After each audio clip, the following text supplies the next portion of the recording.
Guru agama berinisial AA dan mengajar di salah satu pesantren di Kelurahan Ulujadi, Kota Palu resmi jadi tersangka.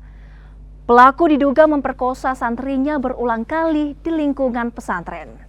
Dari hasil penyelidikan polisi, pesantren tempat pelaku mengajar tak memiliki izin.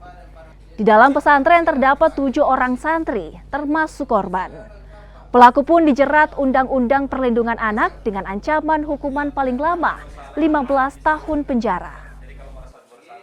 Terus pelaku persetubuhan terhadap anak di bawah umur dan atau pelecehan seksual fisik yang terjadi pada sekitar bulan Februari 2023 dan terjadi lebih dari 1 kali.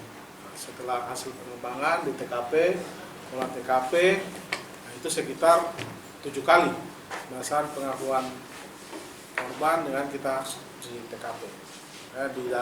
Di luar rumah itu 5 kali, kemudian di dalam rumah 2 kali. Ini tempat ini adalah sebuah tempat pesantren.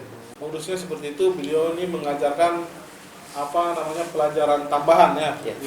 Pelajaran tambahan terhadap santri yang mana sebelumnya nih sudah diseleksi dulu kira-kira mana santri yang mungkin menurut dia cantik atau apa itu. Jadi di sana santri itu semuanya pada umumnya bercadar.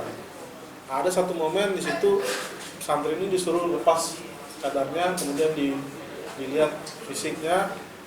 Nah, setelah itu baru pelaku ini melancarkan aksi-aksi atau modus-modusnya.